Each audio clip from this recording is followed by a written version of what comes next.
GST marathon ক্লাসের ফিজিক্সের 3 নম্বর লেকচারে তোমাদেরকে স্বাগতম জানাচ্ছি। এটা হচ্ছে আমাদের একেবারে লাস্ট ফিজিক্সের, আমাদের 3টা অধ্যায় বাকি ছিল। এই 3টা অধ্যায় নিয়ে আমরা আজকে এই ভিডিওতে কথা বলবো এবং প্রায় একেবারে যতগুলো কোশ্চেন সম্ভব এই জিএসটি তে আসা প্রত্যেকটা কোশ্চেন দেখো, এই যে এমবিএস 2 ফার্স্ট, হ্যাঁ, তারপর হচ্ছে আবার এমবিএস 2, সব কোশ্চেনগুলো ভাই একেবারে তোমাকে দেখে দেখে সবগুলো কোশ্চেন সলভ করে দিব। তো এই কোশ্চেনের আমাদের 3 নম্বর লেকচার, এটা আমরা 2টা লেকচার আমাদের ইতিমধ্যেই করা শেষ। তো ওখানে আমাদের বাকি অধ্যায়গুলো ছিল। তো চলো কথা না বাড়িয়ে আমরা শুরু করি। প্রথমত হচ্ছে মহাকর্ষ অভিকর্ষ, এই অধ্যায়টা খুবই ইম্পর্টেন্ট, এখান থেকে একটা বা 2টা কোশ্চেন থাকতে পারে, ঠিক আছে। তো দেখো প্রথমত হচ্ছে প্রথম কোশ্চেনটা কেপলারের, ভাইয়া তোমাদের জন্য সিঙ্গেল সিঙ্গেল করে কোশ্চেনগুলো রাখতে পারি নাই, কারণ হচ্ছে টাইমও কম, তোমাদেরও টাইম কম, আমারও টাইম কম, আমার নিজেরও পরীক্ষা চলে, সেই হিসেবে আমি ডিরেক্ট এখানে কোশ্চেন ব্যাংকটা উঠাই দেওয়ার ট্রাই করছি আর কি, উদ্দেশ্যে যেটা আছে। চলো প্রথমে আমাদেরকে যেটা বলছে যে কেপলারের দ্বিতীয় সূত্র কোন ভৌত রাশির নিত্যতা প্রমাণ করা যায়। কেপলারের দ্বিতীয় সূত্রটা হচ্ছে কৌণিক ভরবেগ, ঠিক আছে, এটা হচ্ছে কি ভাইয়া কৌণিক ভরবেগ। তো বঙ্গবন্ধু এক কৃত্রিম উপগ্রহ বেগ এত কিলোমিটার আবর্তন হলে আবর্তনকাল কত। তাইলে দেখো তুমি এখানে টি এর মান বের করবা, আবর্তনকাল। আচ্ছা এই এমসিকিউটা তুমি তুমি যদি বোকা হও তুমি এটা বসে বসে ক্যালকুলেশন করবে, বাট তুমি যদি একটু বুদ্ধিমান হও তুমি কিন্তু এটা ক্যালকুলেশন করার কোনো দরকার নেই। তোমাকে এখানে কৃত্রিম উপগ্রহ বলছে না, দেখো কৃত্রিম উপগ্রহের পর্যায়কাল সবসময় 24 ঘন্টা, বাট তুমি যদি বোকা হও তুমি বসে বসে এরকম করবা, তাহলে তোমার এখানে অঙ্ক করার দরকার নাই, এক চুটকিতে এটা শেষ। নেক্সট চলো, যে পৃথিবীর ঘূর্ণন বন্ধ হলে বিষুবীয় জি এর মান কি হবে, বিষুবীয় জি এর মানটা বৃদ্ধি পাবে। তাহলে তুমি জি এর মেইন সূত্রটা কি জানো ভাইয়া, জি সমান তুমি জানো এই যে জি মাইনাস ওমেগা স্কয়ার আর cos স্কয়ার ল্যামডা, এই যে তাইলে এখানে কোথায় বলছে বিষুবীয় রেখায়, বিষুবীয় রেখায় cos ল্যামডার মান কত, cos হচ্ছে 0, তার মানে এই cos 0 ডিগ্রি মানে হচ্ছে কিনা 1, তার মানে জি মাইনাস ওমেগা স্কয়ার আর। তাইলে এখানে কি হবে বলো তো, জি এর মানটা এই যে যখন তোমার এই যে ওমেগাটা ডাব্লিউটা 0 হবে আর কি, যখন জি ল্যামডা সমান সমান কি হবে, জি হবে, এই যে এইটা 0 হবে, ঠিক আছে, জি ল্যামডা সমান সমান মানে জিটা হাইস্ট হবে আর কি, ঠিক আছে, ওকে। তো চলো তারপর যে বুস্তির উপগ্রহের পর্যায়কাল কত, দেখো 24 ঘন্টা। হ্যাঁ, এটা খুবই পপুলার একটা প্রশ্ন, আগে যখন বিজ্ঞান প্রযুক্তি আলাদা নিত ওরা এই টাইপের প্রশ্নটা একটু পছন্দ করতো। তারপর হচ্ছে পৃথিবী থেকে সূর্য গ্রহ দূরত্ব কমে গেলে বছরের দৈর্ঘ্য কি হবে, বছরের দৈর্ঘ্য কমে যাবে, কারণ তুমি ক্যাপটারের তৃতীয় সূত্র কি জানো, এই যে টি স্কয়ার সমানুপাতিক কত ভাই আর কিউব বাই এ কিউব, তাহলে এইটা কমবে এটাও কমবে, তাহলে এই দুটো কি সম্পর্ক, অবশ্যই সমানুপাতিক সম্পর্ক, ঠিক আছে, এই যে সমানুপাতিক সম্পর্ক। তারপরে পার্কিং কক্ষপথ কি, পার্কিং কক্ষপথ হচ্ছে বুস্তির উপগ্রহ যে কক্ষপথে চলে এটা হচ্ছে পার্কিং কক্ষপথ, ওকে, এই যে এটা। তো এটা আমাদের কোথায় আছে ভাইয়া, এটা হচ্ছে আমাদের পিএসটিইউ। তারপরে দেখো যে ভূপৃষ্ঠে একজন লোক 3 মিটার লাফাতে পারে, চন্দ্রপৃষ্ঠে কত উঁচু লাফাতে পারে। দেখো এখানে আরো কোনো তথ্য দেওয়া নেই, তো এখানে একটা তথ্য আমরা জানি সেটা হচ্ছে এই পৃথিবীর মধ্যাকর্ষণ বল চন্দ্রের মধ্যাকর্ষণ বলের 6 গুণ, তাহলে এখানে এটা যদি 3 হয়, যে এটা যদি 3 হয় তোমার, তাহলে ওইটা কত হবে, 3 6 কত 18, এই যে 18টা आंसर। তারপরে যে প্রতিটি গ্রহের পর্যায়কালের বর্গ গ্রহের কক্ষপথের পরাক্ষের অর্ধেকের কি, এটা হচ্ছে ঘনের সমানুপাতিক, এই যে কেপলারের তৃতীয় সূত্র। তারপর 9 নম্বর কি বলছে, অভিকর্ষ ত্বরণের উপর কোনটির প্রভাব নেই, এটা কিসের প্রভাব নেই, জাগিমের প্রভাব নেই, কারণ তুমি জি সমান সমান কি জানো, এই যে জি মাইনাস ওমেগা স্কয়ার আর cos স্কয়ার ল্যামডা, তাহলে দেখো এখানে তোমার জাগিমের কোনো প্রভাব নেই, ঠিক আছে।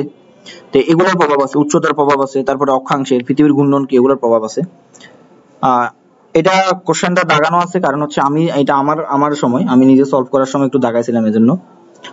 10 নম্বর কোশ্চেনটা একটু দেখো, যে বলছে তোমাকে যদি পৃথিবী হতে সূর্যের বর্তমান দূরত্ব অর্ধেক করা হয় তাহলে বছরের সংখ্যা কত হবে, এটা খুবই ইম্পর্টেন্ট, দেখো জাস্টে কোশ্চেনটা করছে, জিএসটির জন্য এটা ইম্পর্টেন্ট, এটা একটা ইম্পর্টেন্ট প্রশ্ন। তো আমরা দেখো এখানে সলভ আছে, আমি যদি এখান থেকে একটু দেওয়া ট্রাই করি তোমাকে। প্রথমত হচ্ছে পৃথিবীতে সূর্যের দূরত্ব বর্তমান দূরত্ব অর্ধেক করা হয়, তাহলে দেখো T1 তোমাকে জানো মানে সিম্পল তুমি জানো 365 দিন, এটা হচ্ছে তোমার কত মানে নরমাল পৃথিবীর এক বছরের সময় আর কি। তারপরে তোমার ব্যাসার্ধতা অর্ধেক করা আছে, R2 টা R1 এর অর্ধেক।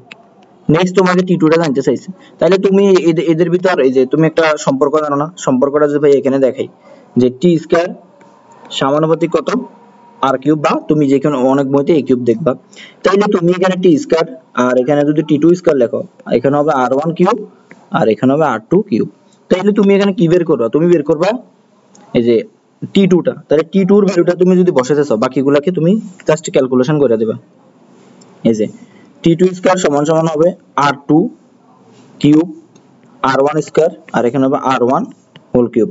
তাইলে দেখো এবার এই R1 সমান সমান তুমি এখানে কি লিখতে পারো, R2 সমান সমান R1/2, তাহলে এখানে R1/2 হোল কিউব আর এখানে হবে t1 স্কয়ার আর এখানে হবে r1 কিউব। তাহলে তুমি যা সেটাকে ক্যালকুলেশন করবে, এটাকে ক্যালকুলেশন করলে কত আসে, এই যে 129 ডে আসে। হ্যাঁ, যেগুলো একটু তোমার মনে হয় যে ভাই ক্যালকুলেটর লাগবে, এটা তুমি ভয় পেও না, কারণ যখন ওরা আলাদা পরীক্ষা নিতে তখন কিন্তু ক্যালকুলেটর ছিল না, সেই হিসাবে ক্যালকুলেশনটা একটু জটিল দিয়েছে, বাট কোশ্চেন টাইপ সেম থাকলেও তোমাকে ক্যালকুলেটর যাতে না লাগে এইরকম কোশ্চেনে দিবে, ঠিক আছে। মাঝে মধ্যে ওরা একটু বাটপারি করতেও পারে, যেমন গত বছর ফিজিক্সে 6 থেকে 7টা কোশ্চেন দিছে, এটা ক্যালকুলেটর ছাড়া করা সম্ভব না। আচ্ছা, তারপরে 11 নম্বর কোশ্চেনটা কি বলছে যে ভূপৃষ্ঠ থেকে 200 কিলোমিটার ঊর্ধ্বে অভিকর্ষ ত্বরণ কত মিটার পার সেকেন্ড। এইটা তো খুবই সহজ, যে জি প্রাইম সমান সমান তুমি জানো না, জি প্রাইম সমান জি ইনটু 1 মাইনাস 2h/r, ঠিক আছে। ফর্মুলাগুলো একটু লাস্ট সময় ফর্মুলাগুলো ভালোভাবে মাথায় রেখে যাইতে হবে তোমাকে। ওকে, তাহলে এটা কত হবে, যে এখানে তুমি জাস্ট এখানে এই h এর মানটা 200 বসে দিবা আর কি, এখানে h এর মানটা 200। তখন কিন্তু ক্যালকুলেটর ছিল, ভয় পাইও না, এটা সাস্টে 16-17 সালে আসছে, ঠিক আছে, খুবই ইম্পর্টেন্ট। আচ্ছা, বস্তুর মুক্তিবেগ নির্ভর করে কিসের উপর? বস্তুর মুক্তিবেগ পৃথিবীর ভরের উপর নির্ভর করে। এখানে উত্তরটা ভুল আছে, মানে দুইটা অপশন উত্তর আছে, এই দুইটাই হবে আর কি।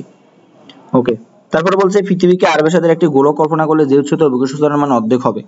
হ্যাঁ, যে উচ্চতায় অভিকর্ষ ত্বরণের মান অর্ধেক হবে তা হলো, তাইলে দেখো এইটা এখানে সলভ করা আছে যে জি প্রাইম সমান সমান 1 মাইনাস h বাই r, তারপর জি এর মান দেওয়া আছে, তাহলে এইটা আশা করি তুমি সলভ দেখে বুঝবা। আর এটা যেহেতু একটু বড় ক্যালকুলেশন, ঠিক আছে, তো এত বড় ক্যালকুলেশন নাও দিতে পারে, তারপরে তুমি সলভটা একটু দেখে যাইবা, এই যে এই সলভটা একটু দেখে যাইবা, ঠিক আছে। তো চলো আমরা নেক্সটে যাই। নেক্সট কোশ্চেনটা আমাদের কি বলছে যে 1 কেজি ভরে দুটি বস্তু 1 মিটার দূরে স্থাপন করলে এদের মধ্যে আকর্ষণ বল কত। দেখো খুবই সহজ, তুমি একটা সূত্র জানো না, সূত্রটা কি ছিল ভাইয়া, F সমান সমান g into m1 m2 r square. তাইলে এখানে এদের মধ্যে মধ্যাকর্ষণ বলের মান এগুলো সব এক, হ্যাঁ, এই যে r এর মান 1, তাহলে এই তিনটা জিনিস এক চলে আসে, তো এগুলো যখন এক একক আসে তখন f ইকুয়াল টু g না, তখন ওই যে সার্বজনীন যে ধ্রুবকটা আছে ওই ধ্রুবকের ভ্যালু সমান হবে আর কি। আশা করি বুঝছো। চলো নেক্সটে যাই। আচ্ছা, কোন গ্রহের ব্যাসার্ধ দেওয়া আছে ভাইয়া, এই যে ব্যাসার্ধ দেওয়া আছে, ওই গ্রহের অভিকর্ষ ত্বরণ দেওয়া আছে, মুক্তিবেগের তুমি কয়টা সূত্র জানো, সূত্রটা অবশ্যই ভালোভাবে মাথায় রাখবে, আমি লিখে দিচ্ছি। মুক্তিবেগের দুইটা সূত্র, 2gr আর আরেকটা হচ্ছে √2gm/r, ঠিক আছে। এই দুইটা সূত্র বসা দিলে তোমার এটা সলভ। দেখো কত সহজ, তো এগুলো একটু এন ক্যালকুলেশন লাস্ট সময় একটু দেখে দেবা। আর যেহেতু হ্যাঁ ওই যে তোমাকে মানগুলো কিন্তু তুমি ভয় পাও না, এখানে যেহেতু ক্যালকুলেটর ছিল, হ্যাঁ আমি বারবার বলছি এখানে ভয় পাওয়ার কিছু নেই, বাট ক্যালকুলেশনটা তুমি অবশ্যই একটু ভালোভাবে ট্রাই করে যাবা। পৃথিবী পৃষ্ঠ হতে 700 কিলোমিটার ঊর্ধ্বে একটি কৃত্রিম উপগ্রহ পৃথিবীকে প্রদক্ষিণ করছে, উপগ্রহটির আনুভূমিক বেগ কত। আচ্ছা, উপগ্রহটির আনুভূমিক বেগ, তাহলে এই যে বি এর তুমি সরাসরি যে সূত্রটা আছে, এই যে এই সূত্রটা, অথবা আরেকটা সূত্র আছে বি এর, এই যে এই সূত্রটা দেখবা, √gm/r+h, এইটা ইউজ করবা, অথবা এই যে b √gr²/r+h, যে কোনো একটা, কারণ কি gm সমান সমান gr² এটা লেখা যায়, তাহলে এই দুইটা সূত্র অ্যাপ্লাই করলে তুমি কিন্তু এটা শেষ, ঠিক আছে। আচ্ছা, এগুলো ভাই দেখাচ্ছি না কারণ এগুলো তখনকার সময় ক্যালকুলেটর ছিল এই জন্য।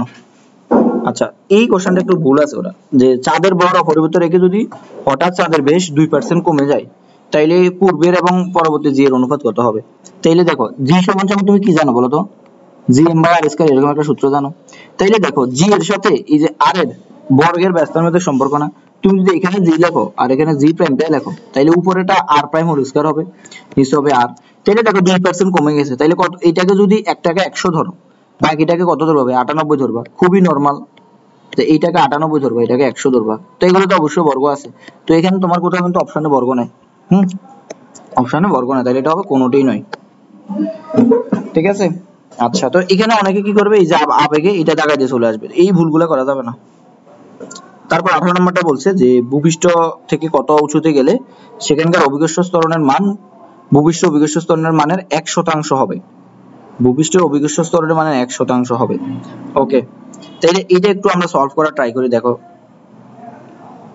কি বলছে তোমাকে, ভূপৃষ্ঠ থেকে, আচ্ছা আমাদেরকে কি বলছে, কি বের করতে বলছে, এইচ এর মানটা বের করতে বলছে। তাইলে ধরো এইটা হচ্ছে তোমার ভূপৃষ্ঠ, এটা হচ্ছে তোমার এইচ, তাহলে এখানে হচ্ছে জি আর এখানে হবে জি প্রাইম, তাহলে তুমি সূত্রটা কি লিখতে পারবা, এই জি এর জন্য হচ্ছে gm/r² ভূপৃষ্ঠে, আর ভূপৃষ্ঠ থেকে যখন তুমি এইচ উচ্চতায় যাবা তখন জি প্রাইম সমান আসবে g prime divided by r+h whole square.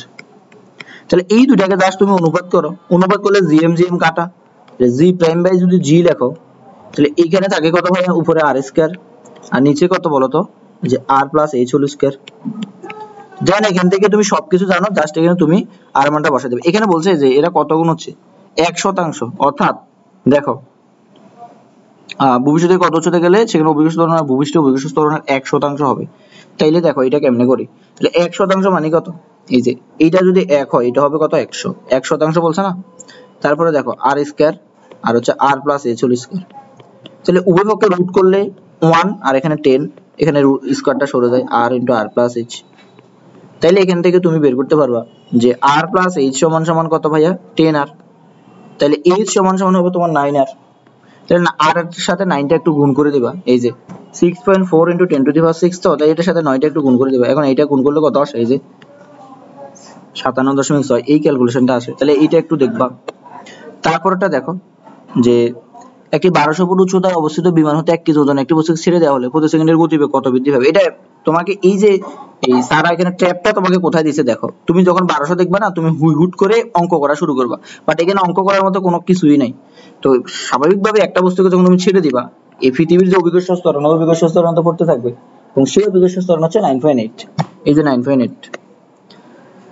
তারপরে দেখো দুটি বস্তুর মধ্যে যে দূরত্ব আছে তা অর্ধেকে নেমে আসলে মহাকর্ষ বল 4 গুণ, খুবই নরমাল। ঠিক আছে, এটা একটা পপুলার অঙ্ক, সহজ এবং পপুলার অঙ্ক, এটা দেখে যাবো। হ্যাঁ, এটা একাডেমিক টাইপের অঙ্ক। আচ্ছা, মহাকর্ষ সূত্র ব্যবহার করে নিচের কোনটি অসম্ভব। কয়লা উত্তোলন সম্ভব, তাহলে আমরা দেখছি এইচ। আর কৃত্রিম উপগ্রহের মাধ্যমে যোগাযোগ সম্ভব, প্রাকৃতিক গ্যাস উত্তোলন সম্ভব, পারমাণবিক বোমা, হ্যাঁ একটা ভালো কোশ্চেন, ফানি কোশ্চেন ছিল আর কি, যে পারমাণবিক বোমা সম্ভব নয়। মহাকর্ষ সূত্রের সাথে পারমাণবিক বোমার কোনো সূত্র আছে? নাই, ওটা পারমাণবিক বোমা তুমি নিউক্লিয়ার ফিজিক্সে গেলে পাবা।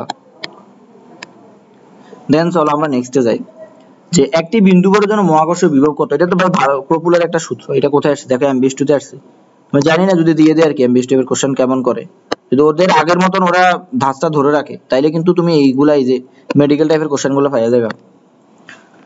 আচ্ছা, নিচের কোনটি মহাকর্ষ ধ্রুবকের একক নির্দেশ করে। খুবই ইম্পর্টেন্ট, খুবই ইম্পর্টেন্ট, যদি চলে আসে আমাকে স্মরণ করে পরীক্ষার হলে। দেখো তো এককটা তুমি পারবা না ভাইয়া, এককটা এই যে এককটা, তাহলে আমি দেখা দিচ্ছি এককটা কেমনে আসে, যে f সমান সমান g into m1 by m2 divided by কত, r স্কয়ার। তাইলে দেখো তুমি করবা কত, তুমি এখানে g এর মানটা বের করবা, তাইলে a per square divided by হচ্ছে m1 m2। তো ভাই f এর এককটা কি, f এর একক হচ্ছে তোমার কত, নিউটন। হ্যাঁ, তাহলে নিউটন হচ্ছে f এর একক। তো ওরা এখানে kg metre per second square দিয়েছে আর কি, নিউটন না দিয়ে, হ্যাঁ নিউটনের পরিবর্তে kg metre per second square লেখা যায় কেন, কারণ নিউটন f সমান ma, আর এখানে এটা ma নির্দেশ করে। ওকে, তারপরে দেখো এই যে r স্কয়ার, r মানে কত, দূরত্ব মানে মিটার, m স্কয়ার, আর বড় হচ্ছে কেজি, তাহলে কেজি স্কয়ার। তাইলে কেজি কেজি কাটা, তাহলে m থাকে 3টা, m কিউব, কেজি একটা থাকে নিচে, এইজন্য উপরে গেছে কেজি ইনভার্স 1, তারপর সেকেন্ড ইনভার্স 2। তাহলে এইটা তোমার বি নাম্বার অপশন আছে ভাইয়া। জাস্ট তুমি একবার কোশ্চেনগুলো চোখ বুলে যাবা, বুঝছো। নেক্সটে চলো, যে পৃথিবী সূর্যের চারিদিকে পরিভ্রমণ করছে, পৃথিবীর পর্যায়কাল 365 দিন এবং পৃথিবীর কেন্দ্র থেকে সূর্যের গড় এত হলে সূর্যের ভর কত। এটা একটা জাস্টে আসা কোশ্চেন, দেখো খুবই ইম্পর্টেন্ট একটা প্রশ্ন, জাস্টে এই কোশ্চেনটা আসছে। ঠিক আছে, জাস্ট কিন্তু ভালোই কঠিন করতে। ওকে, তাইলে দেখো এটা আমরা এই পাশে করা ট্রাই করি। তাইলে দেখো একটা বস্তু, তোমরা একটা থিওরি জানো কিনা আমি জানি না, যে একটা বস্তু আরেকটা বস্তুকে ঘিরে ঘোরার শর্ত হচ্ছে এদের কেন্দ্রমুখী বল এবং এই দুটোর মধ্যে যে মহাকর্ষ বল আছে, এই যে FC এবং FG টা সমান হবে, এটা আশা করি করছো। তাহলে তুমি FG সমান সমান কত, G m বড় হাতের m আর বস্তুটা হচ্ছে ছোট হাতের m, দূরত্ব হচ্ছে d স্কয়ার সমান সমান কেন্দ্রমুখী বল হচ্ছে mv স্কয়ার বাই d, বা এখানে r এর পরিবর্তে তুমি d ধরলে আর কি। ঠিক আছে, ওকে। তাইলে দেখো এবার তুমি কি করবা, তাইলে এই যে এখানে mm কিন্তু ছোট হাতের m কাটা, তাহলে g বড় হাতের m d স্কয়ার, আর এখানে যে b স্কয়ারটা আছে, b স্কয়ারের পরিবর্তে তুমি ওমেগা d লিখতে পারো, কিন্তু b সমান সমান কত বলো তো ভাইয়া, ওমেগা r না, তো r এর পরিবর্তে আমি জাস্ট এখানে d দ্বারা আইডেন্টিফাই করছি আর কি। তাইলে দেখো এই যে ওমেগা স্কয়ার d স্কয়ার, নিচে হচ্ছে d, d একটা একটা কাটালে d শুধু, তাইলে এখানে থাকে যে g m by d square equal to হচ্ছে ওমেগা স্কয়ার d। তুমি বের করবা কি, বড় হাতের m, তাহলে বড় হাতের m সমান সমান কত হবে, এই যে d cube omega square divide by G, just এখানে বসাই দিবা। বাট এইটা তখন তো ক্যালকুলেটর ছিল, এটা নিয়ে হতাশ হওয়ার দরকার নেই, আমি জাস্ট তোমাকে যতটুকু পর্যন্ত ক্যালকুলেটর লাগে না ততটুকু দেখাই দিচ্ছি, বুঝছো? তাইলে চলো, জি এর সর্বাধিক মান কোথায়, এটা মেরু অঞ্চলে মুখস্থ। আর তোমাদের জন্য একটা সুখবর হচ্ছে, তোমাদের কেমিস্ট্রি ক্লাস আসতেছে একটু পরে। তো কেমিস্ট্রি কিন্তু আমরা তোমাদের জন্য টপ 200 একবারে এমসিকিউ সব সলভ করে দিব, ঠিক আছে? তো নেক্সটে চলো। তারপরে আমাদেরকে বলছে যে পৃথিবীর ভর এম, মহাকর্ষ ধ্রুবক জি, পৃথিবীকে আরবের সাথে একটা সুষম গোলক চিন্তা করলে, ভাই এটা তো খুবই নরমাল। দেখো এগুলো কিন্তু এমবিএস2 তে আসছে, এখন যেহেতু এমবিএস2 কোশ্চেন করবে এজন্য আমরা ওদেরকে একটু গুরুত্ব দিচ্ছি আর কি। তাইলে দেখো এবার নেক্সটটা দেখো যে পড়ন্ত বস্তুর ক্ষেত্রে নিচে কোন সূত্রটি প্রযোজ্য। সবাই জানি আমরা যে অতিক্রান্ত দূরত্ব পতনকালের যে এইচ সমানুপাতিক কত ভাইয়া বলো তো, যে এইচ সমানুপাতিক টি স্কয়ার। তো এই কথাটা আমাদের অপশন কত নাম্বার অপশন আছে, এটা আমাদের ডি নাম্বার অপশন আছে। ওকে, তাইলে দেখো এবার যে ভবিষ্যতে একটি সরল দৈর্ঘ্যের দোলনকাল টি হলে চন্দ্রের দোলনকাল কত হবে। ভাইয়া দেখো টি এর সাথে সম্পর্কটা কি ছিল, টি সমান সমান 2 pi root over of l by g. তাইলে দেখো টি এর সাথে জি এর সম্পর্ক কি, ব্যস্তানুপাতিক। তোমাকে এখানে অভিকর্ষ ত্বরণ চন্দ্রের সাথে তুলনা দেওয়া আছে, তাহলে তুমি চন্দ্রের অভিকর্ষ ত্বরণ বের করবে, তাহলে টি এম সমান সমান যদি টি লেখো তাহলে উপরে যাবে কত, যেহেতু ব্যস্তানুপাতিক তাহলে উপরে যাবে তোমার এখানে জিই আর নিচে আসবে জিএম। এই দুইটা তুলনা দেওয়া আছে না, এই যে কত গুণ, একটা আর একটা 6 গুণ, এই যে জিই বাই জিএম এটা সমান সমান 6 হবে, তাহলে টিএম সমান সমান টিই আর এই ভ্যালুটার মান 6। কেন ভাইয়া, এই যে তোমাকে 6 গুণটা বলে দেওয়া আছে, তাহলে তুমি বের করবা টিএম মানে চন্দ্রের মুন অফ টাইম, এটা সমান সমান কত আসবে, root over of 6 into T. তাহলে এইটা তোমার কিন্তু অপশনে দেওয়া আছে, খুবই ভালো না? এইরকম কোশ্চেন আসতে পারে, যেহেতু এগুলো হ্যান্ড ক্যালকুলেশন দিয়ে করা যায় বা উইদাউট ক্যালকুলেটর করা যায়। নেক্সটে চলো। তাইলে দেখো এটা কিন্তু ইম্পর্টেন্ট যে পৃথিবীর ভর, এইটা খুবই গুরুত্বপূর্ণ একটা টাইপ জিএসটির জন্য, যদি কোশ্চেন কঠিন করে তখন বা স্ট্যান্ডার্ড করলো তখন একটা ইম্পর্টেন্ট টাইপ আর কি, মাথায় রাখবা। বলছে যে পৃথিবীর ভর অপরিবর্তিত রেখে ব্যাসার্ধ 1% বৃদ্ধি করে অভিকর্ষ ত্বরণ কত হবে। ভাইয়া দেখো তুমি কি সূত্র জানো, আমি এটা যেভাবে সলভ করাচ্ছি একটু সময় নিয়ে সলভ করাচ্ছি, এটা কারণ হচ্ছে এটা ইম্পর্টেন্ট, এটা একটু দেখবা। হ্যাঁ এটা একটু মুছাই, আমি একবারে ধীরে ধীরে কিভাবে এই ধরনের কোশ্চেন আসলে সলভ করবা এটা তোমাকে দেখাবো। সেটা হচ্ছে যদি পৃথিবীর ভর অপরিবর্তিত রেখে ব্যাসার্ধ 1% হ্রাস করে, তাহলে জি সমান সমান তুমি নরমাল সূত্র কি জানো, এই যে জি সমান সমান তুমি জানো G M by R square. তাহলে জি এর জন্য তুমি যদি আর রাখো আর জি প্রাইমের জন্য তুমি যদি কত হবে, কত পার্সেন্ট কমাইছে তোমার 1% হ্রাস পাইছে, তাহলে আর প্রাইম সমান সমান হবে এই যে আর থেকে আর এর 1%। ভালোভাবে দেখো এই যে এইরকম একটা টাকা আমি করাবো, এরপরে ফিজিক্সের আর এরকম যেই ম্যাথ আসুক না কেন তুমি আশা করি পারবা, বুঝছো? তাহলে এই ম্যাথটা একটু ভালো করে খেয়াল রাখবা। ওকে, তাইলে দেখো এইখানে তোমার কত আছে, আর মাইনাস আর এর 1% তো, তাহলে 1 ডিভাইড বাই 100, তাইলে নিচে আসে 100, নিচে আসে উপরে আছে 99 আর, তাহলে আর প্রাইম সমান সমান তুমি পাইছো। তাহলে দেখো এই দুইটার মধ্যে সম্পর্কটা ভাইয়া লেখো, সম্পর্কটা তুমি কি লিখবা, যে জি প্রাইম ডিভাইড বাই জি, আর এদের সাথে যেহেতু ব্যস্তানুপাতিক তাইলে জিটা আর স্কয়ারটা উপরে আসবে আর আর প্রাইম স্কয়ারটাও নিচে আসবে। তাইলে তুমি জি প্রাইমটা বের করবা, জি প্রাইমটা বের করলে যে আর স্কয়ার আর আর প্রাইমের পরিবর্তে তুমি 99 আর ডিভাইডেড বাই 100 লিখতে পারো, এইটা হোল স্কয়ার লিখতে পারো, গুণ ইনকেন মেইন জিটা লিখতে পারো। ঠিক আছে ভাইয়া, এইটা যেভাবে সলভ করাচ্ছি এই সলভটা একটু মাথায় রাখবা। তাইলে দেখো উপরে হচ্ছে আর স্কয়ার স্কয়ার কাটা যাবে, কারণ আর স্কয়ার নিচে 1 উপরে 100 স্কয়ার নিচে 99 স্কয়ার আর আর স্কয়ার স্কয়ার কাটা জি। তাহলে এই ক্যালকুলেশন তুমি করবা। এখন ভাই এই ক্যালকুলেশনটা আমি কেমনে করব, এই ক্যালকুলেশনটা তুমি হতাশ হবে না, কারণ তখন কিন্তু ক্যালকুলেটর ছিল এই যে জাস্ট 23 13 14 সালে, ঠিক আছে, যখন তুমি 2 3 তে পড়ো আর কি। আচ্ছা, তাহলে এইটা তুমি সলভ করবা, এটা সলভ করলে মোস্ট প্রবাবলি কত আসে, আমি একটু ক্যালকুলেশন আমার হাতে ক্যালকুলেটর দিয়ে করি, তোমাদের তো ক্যালকুলেটর থাকবে না, এটা নিয়ে প্যারা খাওয়ার দরকার নাই। ক্যালকুলেটরটা কই, ক্যালকুলেটর, তাইলে দেখো এটা যে 100 square divide by 99 square into G, 100 square 90 square into G into 9.8, তাহলে ভাই এইটা পাই 9.8 আসে, ঠিক আছে 9.8 আসে। আচ্ছা আমি ভালোভাবে এটাকে সলভ করাচ্ছি। উপর হচ্ছে তোমার 100 স্কয়ার আর নিচে হচ্ছে 99 স্কয়ার ইনটু জি এর যে মেইন ভ্যালুটা 9.8, তাহলে এটা ভাই 9.99 আসে ভাইয়া। তাহলে তোমাকে এখানে বলছে যে 1% হ্রাস করলে অভিকর্ষ ত্বরণের পরিবর্তন কত, অভিকর্ষ ত্বরণ বৃদ্ধি পাবে। তাইলে তুমি এখানে মেইনটা লেখো, মেইনটা তোমার হচ্ছে 9.8 আর এখানে আছে 9.99 ইনটু 9.8 ইনটু 100%। এটা হচ্ছে একবার আমি র ভাবে যেভাবে পসিবল ওইভাবে করাইছি আর কি। আচ্ছা, তাইলে এইটা একটু আমি তোমাকে করাই দিচ্ছি, আমার হাতে ক্যালকুলেটর আছে। এখন যদি বলো ভাই ক্যালকুলেটর তো নাই, তোমাকে ওইভাবে ভ্যালু দেওয়া থাকবে পরীক্ষার হলে, এটা নিয়ে টেনশন করার দরকার নাই।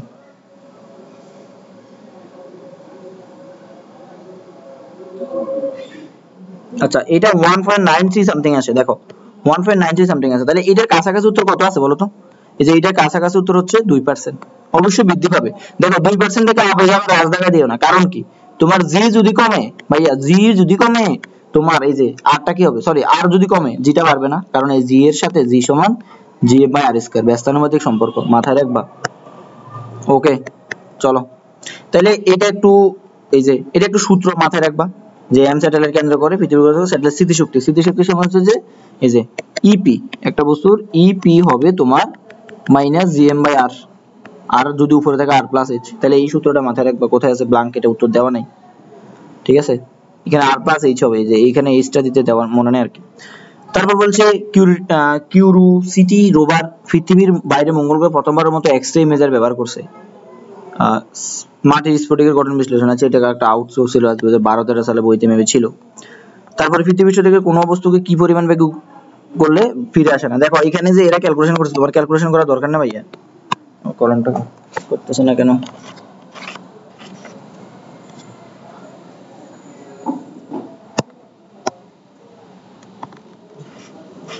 আচ্ছা, তাহলে এটা তোমার ক্যালকুলেট করার দরকার নেই। তাই এটা যদি তুমি 11.2 কিলোমিটার পার সেকেন্ড, আর যদি মাইলে না, মাইলে হবে 7 মাইল পার সেকেন্ড। ওই যে দুইটা তথ্য তোমাকে অবশ্যই মাথায় রাখতে হবে, দেখবা আসতে পারে, ঠিক আছে? আসতে পারে ভাইয়া। ওকে, তাহলে দেখো নেক্সট বলছে দুর্বল নিউক্লিয় মহাকর্ষ বলের তুলনায় কত গুণ। এই যে একটা মুখস্থ টাইপের অঙ্ক, 10⁻⁻30 বইতে ইসাক স্যারের বইতে খুবই সুন্দরভাবে দেওয়া আছে। এই যে এইটাও তারপরে দেখো ভাই এইটা যে সূর্যের চারদিকে পৃথিবী ও মঙ্গল গ্রহের অনুপাত 3:4 এবং পৃথিবী এতদিনে মঙ্গল গ্রহে কতদিন করে। তাহলে এই টাইপের একটা অঙ্ক আমরা করাইছিলাম যে টি স্কয়ার সমানুপাতিক আর কিউব অনুপাত। আমি বারবার বলতেছি তোমাকে, অনুপাত যুক্ত অঙ্ক তোমার পরীক্ষা হলো 2 থেকে 3টা পাবা, 2 থেকে 3টা অঙ্ক অনুপাত যুক্ত পাবা, 100% মাথায় রাখবা, মানে অনুপাত দিয়ে বের করতে এরকম অঙ্ক। নেক্সট আমাদের মহাকর্ষ বিষয় আর কয়টা আছে? হ্যাঁ, মহাকর্ষ অভিকর্ষ মোট 52টা কোশ্চেন তোমাদেরকে রাখছি। দেখো এই 52টা কোশ্চেন তুমি যদি ভালোভাবে দেখে যাও তোমার আর কিচ্ছু থাকে না ভাই, বুঝছো? তাইলে দেখো এখানে আমরা 35টা অলরেডি সলভ। এখানে কি বলছে যে অভিকর্ষ ত্বরণ জি সম্পর্কে নিচের কোন তথ্যটি সঠিক নয়। ও ভালো একটা কোশ্চেন। হ্যাঁ, এইরকম কোশ্চেন বিশেষ করে মেডিকেল আসে, নিচের কোনটি সঠিক নয়, নিচের কোনটি মিথ্যা হবে, এইরকম কোশ্চেন। তাইলে এখানে তোমাকে বলছে যে বিষুবীয় অঞ্চলে জি এর মান কম, খুবই স্বাভাবিক কথা। বিষুবীয় অঞ্চলে জি এর মান কম, মেরু অঞ্চলে জি এর মান সর্বাধিক, এটা আমরা জানি। মেরু অঞ্চলে জি এর মান বেশি, খুবই স্বাভাবিক। পৃথিবীর অভ্যন্তরে গেলে জি এর মান কমে, খুবই স্বাভাবিক। বলছে অক্ষাংশ কমলে জি এর মান বাড়ে, না রে ভাইয়া, অক্ষাংশ কমলে জি এর মান কমে। এই যে এইটা তাহলে তোমার উত্তর হবে, মানে অপশন হবে,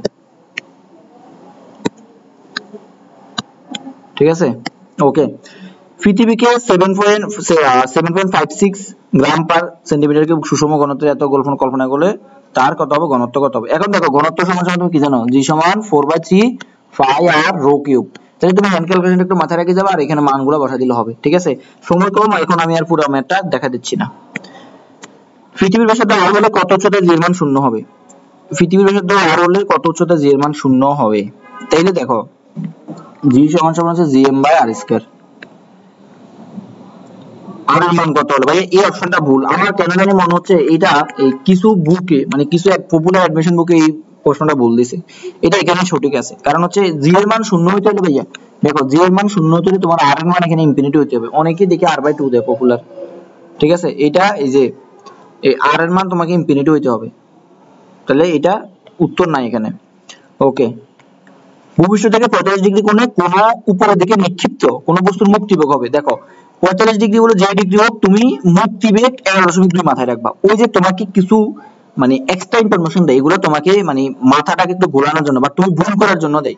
তুমি মাথায় রাখবা 11.2 কিলোমিটার পার সেকেন্ড আর হলে কত হবে বলো তো 7 kilometre sorry mile per second. দেখো এই কোশ্চেনটা এনএসটি 12 আসছে। তাহলে দেখো আরেকটা ইম্পর্টেন্ট এমসিকিউ ভাই, কেন জানি মনে হচ্ছে এটা তোমাদের সময় দিয়ে দিবে। একটা অ্যাডমিশন আছে খুবই পপুলার একটা জিনিস, যে সার্বজনীন ধ্রুবক জি এর মাত্রা কত, মুখস্থ করে যাবা, বের করলে এখানে 3-4 মিনিট সময় যাবে। m ইনভার্স 1 l কিউব আর হচ্ছে t ইনভার্স 2, ঠিক আছে? এটা আমি নিজের অ্যাডমিশনে 2-3 বার পাইছিলাম, যত জায়গায় অ্যাডমিশন দেওয়া হয়েছে, বুঝছো? এটা তুমি ভালোভাবে দেখে যাবে একটু। ওকে ভাই দেখুন 41 নাম্বার এমসিকিউটা মানে আসার মতো একটা অঙ্ক। যদি তোমার কোশ্চেনটা খুবই কঠিন করে তখন এই ম্যাথটা আসবে, মানে কোশ্চেন কঠিন না বাট কঠিন কোশ্চেন করলে এটা আসবে আর কি, যেটা তোমাদের কাছে কঠিন মনে হবে। এটা ফার্স্টে আসছে যেহেতু, তাহলে এটা একটু আমরা সলভ করাই, দেখো মনোযোগ দিয়ে। যে তোমার ওজন পৃথিবীতে 50 কেজি ওয়াট, তার পৃথিবীর মঙ্গলের ভর পৃথিবীর ভরের 1/10, মঙ্গলের ব্যাসার্ধ পৃথিবীর ভরের অর্ধেক। তাইলে তুমি আমাকে বলো তো জিএম সমান সমান কত হবে? জিএমএম বাই মঙ্গল গ্রহের জন্য, এটা মঙ্গল গ্রহের জন্য এখানে আরএম স্কয়ার হবে, খুবই র্যান্ডম। দেখো তারপরে পৃথিবীর জন্য কি হবে? আর্থ, জি এম ই, আর এখানে হবে আর ই। তাহলে এখানে যদি আর ই হয় ভাইয়া, তাহলে তুমি এই দুইটাকে একটু অনুপাতে সাজাও। আমি বারবার বলছি এগুলো অনুপাতে সাজালে এই ম্যাথ গুলো অনেক আসবে। তুমি পরীক্ষা হলে 2 থেকে 3টা এমসিকিউ শুধু এরকম অনুপাত দিয়ে তুলনা করে বের করা লাগবে, তুমি আমার কথা মিলে নিও। তাহলে জিএম ডিভাইড বাই হচ্ছে জিই ইকুয়াল টু হচ্ছে জি এমএম বাই আরএম স্কয়ার, আর ওইটা উল্টে যাবে, এই যে আর এটা উপরে যাবে, খুবই নরমাল ব্যাপার। এই যে জি এম এটা জি জি কাটে দাও। আচ্ছা তাহলে এখন দেখো মঙ্গল গ্রহের ভর পৃথিবীর ভরের 1/10, মঙ্গল গ্রহের ভর পৃথিবীর ভরের 1/10। ওকে তাইলে এই যে এখানে জিএম আর এমই এটা সমান সমান 1/10 হবে না সপ্তমতে? ভালো করে একটু খেয়াল করো, দেখো তো। তাইলে তুমি এটা সমান সমান 1/10 লিখতে পারো। আবার এখানে আর বাই আর এম এটা হচ্ছে অর্ধেক, তাহলে এটা হবে এই যে হাফ, অর্ধেক। তাহলে এইটাকে জাস্ট ক্যালকুলেশন করবা, এইটাকে ক্যালকুলেশন করলে কত আসে বলতো? জিএম সমান সমান এখানে জিই, জিএম সমান সমান এখানে আসে তখন 5/2 জিই।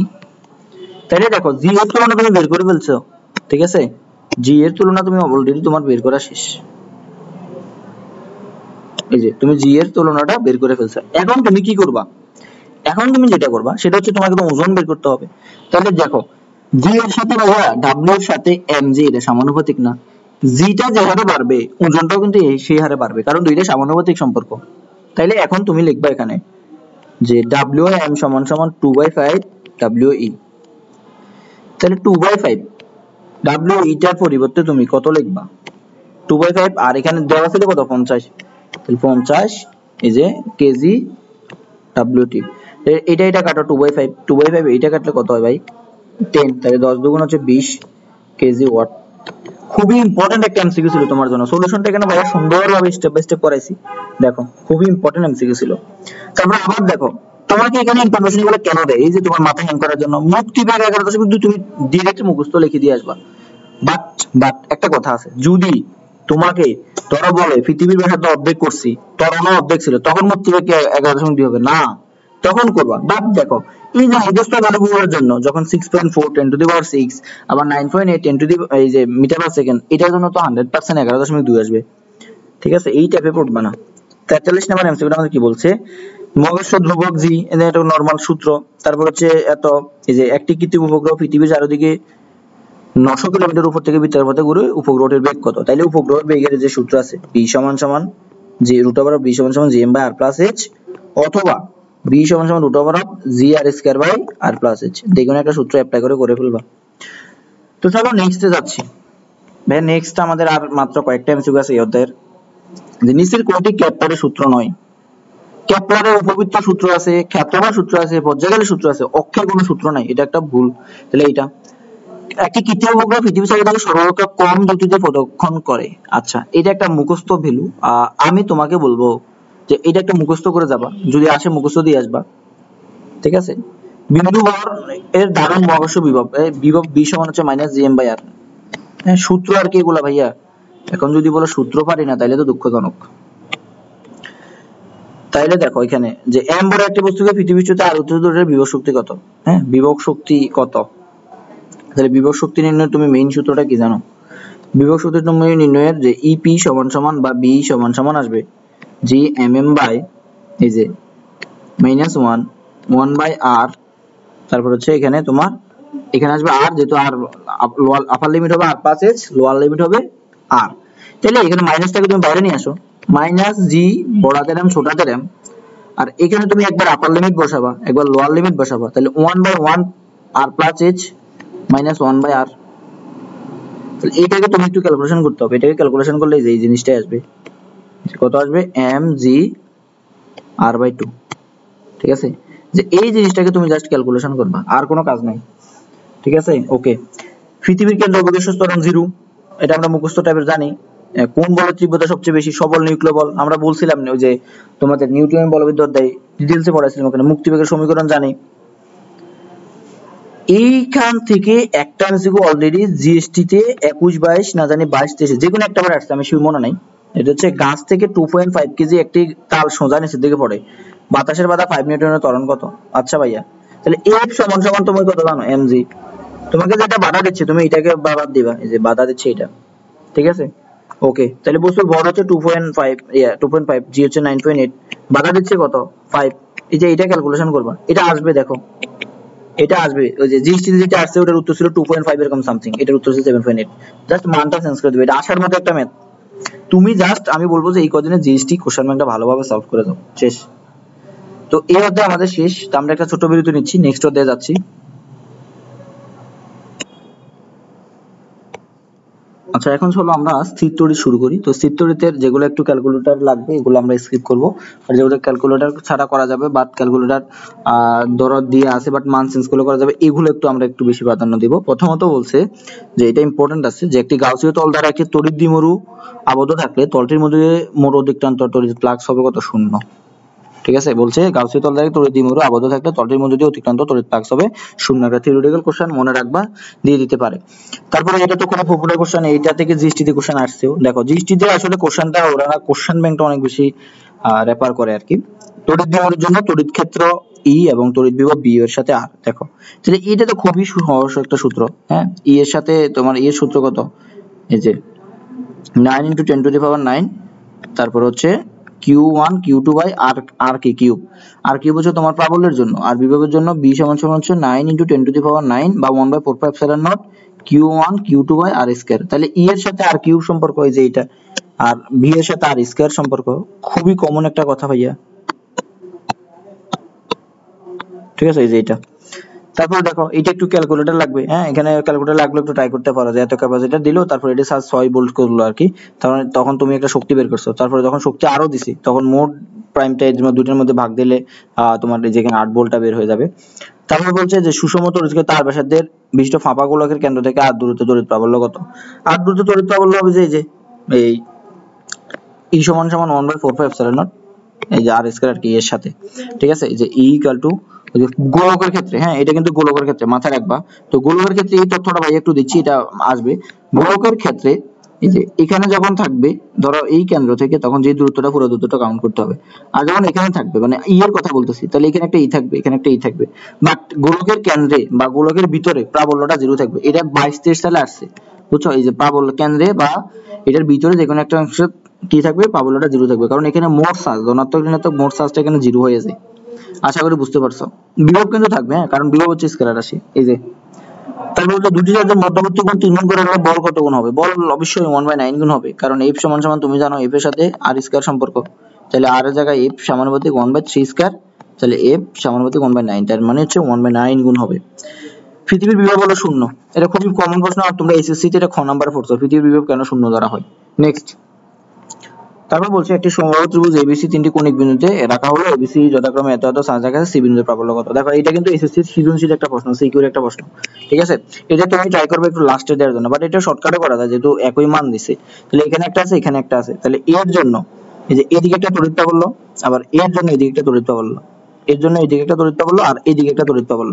তাহলে এই দুইটার লব্ধ হবে মাঝখান বরাবর, তাহলে এই দুইটার মধ্যবর্তী কোণটা হবে পুরোটা 180, 180 থেকে যদি 60 বাদ যায় তাহলে বাকিটা হবে আর কি 120 হবে এটা, বুঝছো?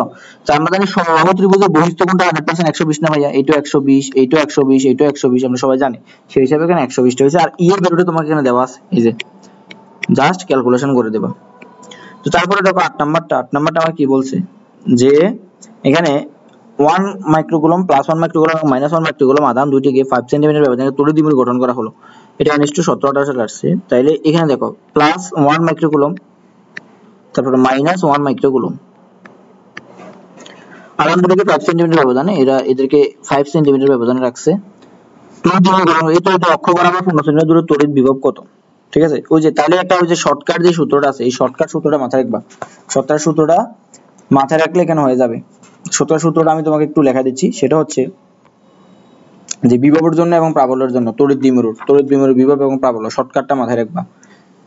আমি এখানে লিখে দিচ্ছি E সমান সমান হবে তোমার, এটা হচ্ছে দ্বিমেরুর জন্য ভাইয়া, দ্বিমেরু। তাইলে দেখো এখানে দ্বিমেরুর জন্য তুমি যেটা মাথায় রাখবা, যদি বিভব প্রাবল্যের ক্ষেত্রে হয় E সমান সমান হবে তোমার C by 4 pi epsilon not r cube root over of 1 plus 3 cos square theta. তাইলে ভাইয়া এটা হচ্ছে তোমার E, আর বিভবের ক্ষেত্রে মনে রাখবা এই সূত্র জানলে তোমার যে কোনো অবস্থানে বলুক যে কোনো কোণ দেওয়া থাক তুমি পারবা। আশা করি তোমরা এসএসসি তো এই সূত্রগুলো পড়ে আসছো। Phi cos theta divided by হচ্ছে 4 pi epsilon not r square, আর এটা মাথায় রাখবে এখানে। ঠিক আছে, এখানে cos থিটা যখন থিটার মানটা হবে। ঠিক আছে, এখন বলছে এখানে অক্ষ বরাবর, এই যে অক্ষ বরাবর এখানে কত ডিগ্রি, তাহলে অক্ষ বরাবর এখানে থিটার মানটা জাস্ট এখানে 0 ডিগ্রি হবে, বাকিটা সব সেম। যদি বলো লম্ব বরাবর তাহলে থিটার মানটা 90 ডিগ্রি। ঠিক আছে, তারপর দেখো নেক্সট যে 4 মাইক্রোফ্যারাডে এর ধারককে 9 ভোল্ট ব্যাটারি দ্বারা চার্জিত করলে কি পরিমাণ সঞ্চিত হবে? ভাইয়া E সমান সমান কত? হাফ অফ CB স্কয়ার, তুমি জানো। তাহলে C এর মান আর B এর মান বসাই দিবা, জাস্ট ক্যালকুলেশন করবা। ঠিক আছে, হ্যান্ড ক্যালকুলেশনটা।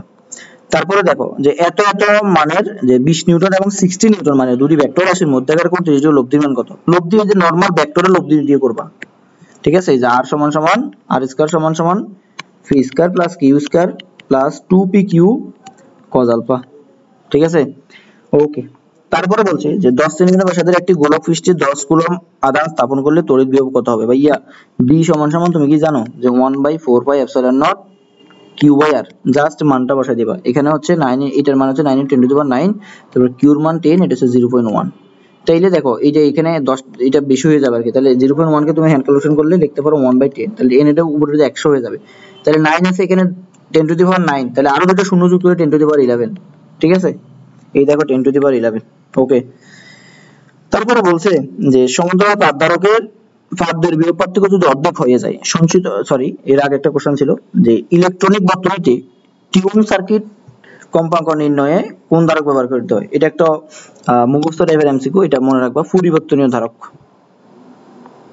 তারপর দেখো যে সমান্তরাল পাতধারকের পাতদের বিভব পার্থক্য যদি অর্ধেক করা সঞ্চিত শক্তি কি পরিমাণে হ্রাস পাবে? ভাই এটা খুবই সহজ দেখো, এবং এটা আমি তোমাকে বললাম এই টাইপের একটা এমসিকিউ তুমি গতকালকে মানে আগামী পরশু এটা পাবা। তুমি ক্লাসটা যখন দেখো, যদি একদিন আগে দেখো তাহলে কালকে। তাহলে দেখো E সমান সমান তুমি কি জানো? খুবই গুরুত্বপূর্ণ একটা এমসিকিউ। E সমান সমান হাফ অফ CB স্কয়ার জানো। তারপর বলছে যদি বিভব পার্থক্য অর্ধেক করা হয় ভাইয়া, তাইলে এই যে B2টা মানে সেকেন্ড ক্ষেত্রে তুমি যেটা বের করবা এটা হচ্ছে আগের তুলনায় অর্ধেক, তাহলে B1/2। তাইলে তুমি এই দুইটার মধ্যে হাফ অফ সিটা এখানে কনস্ট্যান্ট, কারণ তুমি কাজ করবা E এবং B নিয়ে। তাহলে E এবং B নিয়ে যখন তুমি কাজ করবা তখন E আর B নিয়ে কাজ করো, বাকিটা কনস্ট্যান্ট আর লেখা লাগবে না। তাহলে E1 আর এখানে হবে ভাইয়া E2, তাইলে এখানে B1 এখানে থাকবে B2, অবশ্যই এগুলো হোল স্কয়ার থাকবে। তাইলে দেখো আমি একটু এদিকে লিখছি যে E1 ডিভাইডেড বাই E2, তাহলে B2 এর জায়গায় তুমি কি লিখতে পারো B1/2, তাহলে B1 আর এখানে B1/2 আলটিমেটলি হোল স্কয়ার। হ্যাঁ, আলটিমেটলি এগুলো কি হোল স্কয়ার। তাহলে E1 ডিভাইড বাই E2, আর এখানে B1 কাটা 2 এটা উপরে হয়ে যাবে 2 স্কয়ার, তাহলে কত 4। তার মানে E2 সমান সমান 1/4 E1, E2 সমান সমান 1/4 E1। তোমাকে বলছে পরিবর্তন কি পরিমাণ হ্রাস পাবে, তাহলে তুমি E1 টা থেকে E2 টা বাদ দিবা।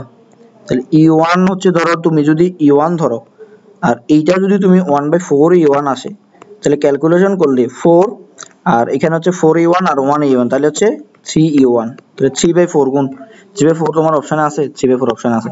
খুবই ইম্পর্টেন্ট, আমি বারবার বলতেছি এটা খুবই। তারপরে বলছে এটা আরেকটা ইম্পর্টেন্ট এমসিকিউ যে একটি সুষম তড়িৎ ক্ষেত্র 50 সেন্টিমিটার ব্যবধানে অবস্থিত দুটি বিন্দুর বিভব 200 ভোল্ট, তড়িৎ ক্ষেত্র প্রাবল্য 20 মিটার, যে কত ভোল্ট পার মিটার। তাহলে E ইকুয়াল তুমি কি জানো ভাইয়া বলো তো? ওই যে একাডেমিকে কোর্সও আশা করি না করলে সূত্রটা মনে রাখবে, ইকুয়াল টু V/R। তাহলে V এর ভ্যালুটা দেওয়া আছে কত 200, আর এর ভ্যালুটা 50, এই যে সেন্টিমিটারে আছে মিটারে নিবা, 50 ডিভাইডেড বাই 100, তাহলে এটা কাটা, তাহলে ক্যালকুলেশন করলে কত থাকে ভাইয়া, যে 200 ইনটু 1, উপরে 10 নিচে 5, তাহলে হচ্ছে তোমার এই 200 কে 10 দ্বারা গুণ দিলে এখানে হচ্ছে 2000, 2000 কে 5 দ্বারা গুণ দিলে 400, 5 দ্বারা ভাগ দিলে হচ্ছে 400, তাহলে 400 অপশন আছে, হ্যাঁ 400। তাহলে আশা করি বুঝা গেছে। চলো নেক্সটে যাই। নেক্সটে এটা এই সাস্টে আসছে এবং এটা হচ্ছে তোমার ক্যালকুলেটর লাগবে, এজন্য আমরা স্কিপ করলাম। তারপরে দুটি পাতলা সার্জিত শীটের মধ্যবর্তী স্থানে তড়িৎ পাবলের রাশিমালা কত হবে। এই যে এটা একটা মুখস্থ টাইপের সূত্র ছিল, যে গাউসের সূত্র মনে আছে কিনা জানি না, ঠিক আছে, সিগমা বাই এপসাইলন নট, এটা গাউসের সূত্র থেকে আসছে। তারপরে এরকম একটা এমসিকিউ আমরা করাইছি আগে, তাহলে এটা করবা। এই যে কত নাম্বার যেন করাইছি, দাঁড়া ভাইয়া দেখাচ্ছি, ত্রিভুজ সংযুক্ত ম্যাথ, এটা কই, এই যে এই ম্যাথটা 7 নাম্বার ম্যাথটা এখানে দেখাইছি। তারপরে দেখো যে একটি আইপিএস ব্যাটারির বিভব পার্থক্য দেওয়া আছে, তারপরে চার্জ দেওয়া আছে, কাজের পরিমাণ কত, তাহলে W ইকুয়াল টু কি জানো তুমি, বিকিউ। সূত্রগুলা আমি একটা কথা বলতেছি, জাস্ট তুমি যদি সবগুলা ফর্মুলা দেখে যাও, তোমার ফিজিক্সের তুমি 15 থেকে 20টা হুবহু শুধু সূত্র থেকে এটা দেওয়া আছে, এটা বের করো, মানে সূত্র এক্সচেঞ্জ করা লাগবে না, বা 15 প্লাস এমসিকিউ এরকম পাবা, তাই তোমাকে সূত্রগুলো কিন্তু ভালোভাবে দেখে যাইতে হবে। আচ্ছা, তারপরে দেখো এটা করলাম আমরা, 19 নাম্বারটা স্কিপ করলাম, এটা বড় ম্যাথ এবং ওর এটা ক্যালকুলেটর লাগবে, ঠিক আছে, ওকে। তারপর বলছে 20 নাম্বারটা, নিচের চিত্রে বৈদ্যুতিক সমবিভব তলগুলোর মধ্যে বিভব পার্থক্য এবং তলগুলো এত সেন্টিমিটার ব্যবধানে রয়েছে, তড়িৎ ক্ষেত্র প্রাবল্য কত। দেখো একটু আগে বলছি E equal to by B by D, বা তুমি বলতে পারো বি বাই আর, এই সূত্র দিয়ে ম্যাথ হুবহু পাবা, তাহলে এই সূত্র দিয়ে ম্যাথটা করে ফেলছে, ঠিক আছে। চলো নেক্সটে যাই। আচ্ছা, এখানে একটা ধারকত্ব বা একটা বর্তনী থেকে একটা ম্যাথ আসবে তোমার, চলতড়িৎ অথবা স্থিরতড়িৎ, তুমি যদি একাডেমিক গুলো ভালোভাবে দেখে যাও আর শর্ট সার্কিটটা একটু যদি মাথায় রাখো, তাইলে একটা কমন পাইতে পারো। তাহলে দেখো এখানে যে চিত্রটিতে ব্যবহৃত সকল ধারকের মান সি হলে এ ও বি বিন্দুর মধ্যবর্তী কার্য ধারকত্ব কত। এখানে অনেক গিজগিজ হয়ে গেছে ভাইয়া, এই তোমাকে এখানে একটু দেখা দিচ্ছি। আচ্ছা এখানে দেখা দিচ্ছি, এখান থেকে দেখো, এখানে এ একটা বিন্দু দেওয়া আছে, এখানে বি একটা বিন্দু দেওয়া আছে, তো তুমি পয়েন্ট নোট ধরার একটা টেকনিক তুমি জানতা একাডেমিক থাকতে, তো এখানে যেহেতু এই বিন্দুটা আমি জানি না, তাহলে এটাকে সি ধরছি ভাইয়া, এইটা সি ধরছি, এখানে কোনো বাধা নাই, এখানে কোনো বাধা নাই, এটাও সি। এখন তোমাকে দেখতে হবে যে এই দুটার মধ্যে, এই যে এই দুটার মধ্যে এটা হচ্ছে, এখন তোমাকে বলতে হবে যে ধারকত্ব গুলো যে আছে কোন কোন বিন্দুর মধ্যে আছে, তাহলে এখানে তুমি মোট 3টা বিন্দু পাইছো, বি বিন্দু, এ বিন্দু আর সি বিন্দু। তাহলে দেখো এখানে এ বিন্দু, বি বিন্দু, সি বিন্দু, তাহলে এই যে এটা পাইছো না, এটা কোথায়, এ আর সি এর, তাহলে এ আর সি এর মাঝখানে পাইছো, এইটা কার মাঝখানে আছে, এ আর সি, তাহলে এটাও এ আর সি, এটা কার, এটাও এ আর সি, এ আর সি, ঠিক আছে, এ আর সি এর মধ্যে 3টা, তারপরে এই 3টা হচ্ছে তোমার বি আর সি এর মধ্যে, এই 3টা হচ্ছে বি আর সি এর মধ্যে, এগুলা আবার এরা যখন সমান্তরালে, আবার এগুলো হচ্ছে সিরিজে।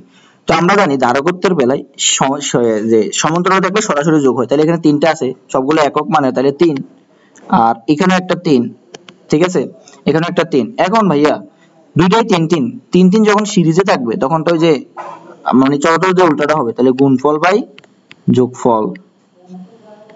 তাইলে দেখো দুইটার ক্ষেত্রে শর্টকাটটা অ্যাপ্লাই করা যায় আর কি, 3 দুগুণ 3 3 9 আর হচ্ছে 6, এটাকে 2 ভাগ করলে, অথবা এটাকে 3 ভাগ করলে 3, এটাকে 3 দিয়ে ভাগ দিলে 2, তাহলে 3 টু দি মানে দেয়ার আর আসে আর কি 3/2 1.5।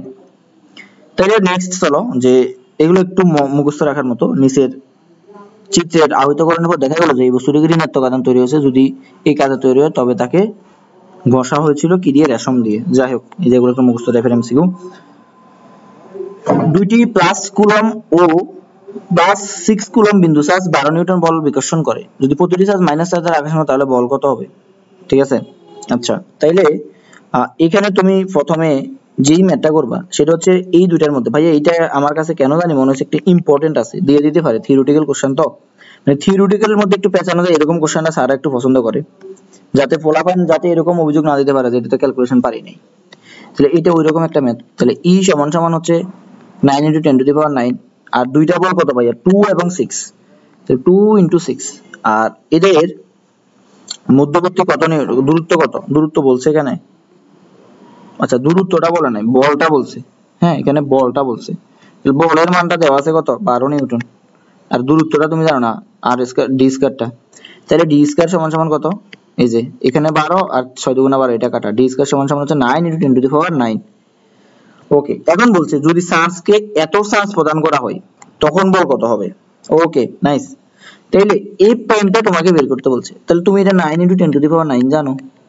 তারপরে এই যে এই +6 যদি প্রতিটি সার্চকে -4 দ্বারা গুণ করো, তাহলে দেখো ভাইয়া একটু আমাদের চিন্তা করো, এখানে তোমার +2 আছে না, +2 আছে, তোমার এখানে নতুন করে যুক্ত করছে -4 কুলম, তাহলে +2 থেকে তুমি যখন -4 কুলম পাইবা আলটিমেটলি এখানে কত কুলম থাকবে ক্যালকুলেশন করলে, হ্যাঁ +2 এর সাথে -4 কত -2 না, এই যে তখন হবে এখানে -2।